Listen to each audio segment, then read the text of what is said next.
Graça e paz, queridos, glória a Deus. A Bíblia diz, Jesus certa vez está à beira da praia, ministrando a palavra, ensinando o povo a sua palavra.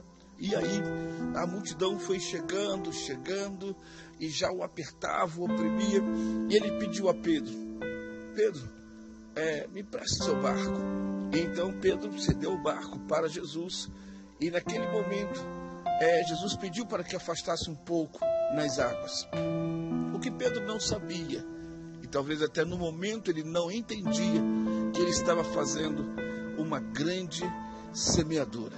Pedro estava de verdade preparando um ambiente para um milagre. E eu creio nisso.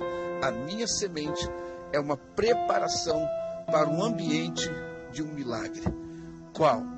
Naquele barco, exatamente naquele barco, naquele dia, havia uma frustração, havia uma escassez, havia uma tristeza. E Pedro então agora está emprestando para Jesus, dando para Jesus naquele momento, a única coisa que ele poderia dar, poderia de verdade ofertar ao Senhor, para que o Senhor pudesse fazer o seu ministério. E aí, irmãos, eu quero dizer para você, sem medo de errar, porque a minha colheita está condicionada à minha semeadura. A minha colheita está condicionada da forma pelo qual eu trato a minha fé. Eu trato o meu ministério, eu trato a minha família, eu trato a minha esposa, eu trato a casa de Deus. E aí, Pedro, ao emprestar o barco para Jesus, ele estava de verdade preparando para si uma grande colheita. Jesus estava ali naquele barco, confortável, seguro, e na verdade Jesus estava ali fazendo o seu ministério de uma forma bem confortável naquele dia. E aí, quando Jesus acaba, agora sim, Jesus vai devolver o barco para Pedro. Guarde isso, Deus não perde nada para ninguém, nada mesmo. Aquilo pelo qual você faz com a casa de Deus, Deus está vendo. A tua fidelidade, Deus está vendo. A tua fé, Deus está vendo. Meu irmão, quantas das vezes você e eu temos a oportunidade de pecarmos, a oportunidade até mesmo de nos afastar de Deus, mas com toda dificuldade, com toda crise, com toda situação, nós permanecermos firmes.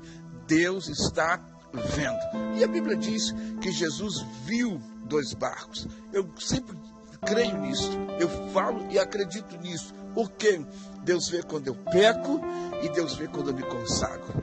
Deus vê quando eu busco a Ele e Deus vê quando eu me afasto dEle. Enfim, então o que eu perco em buscar a Deus, estar firme com Jesus?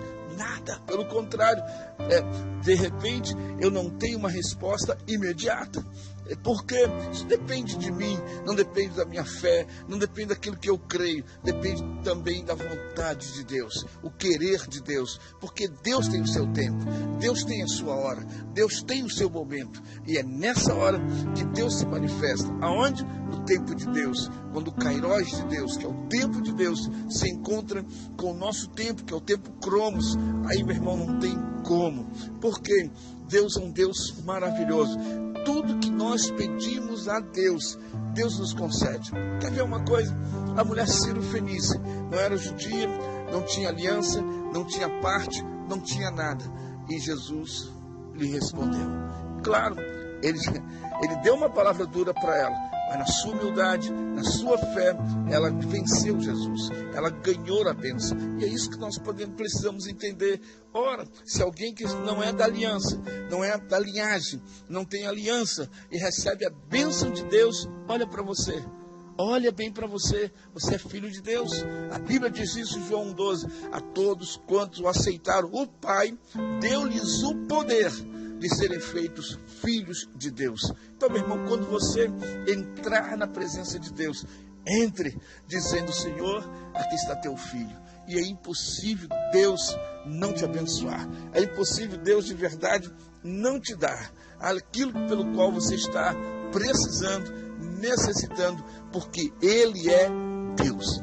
Deus te abençoe em nome de Jesus. Amém.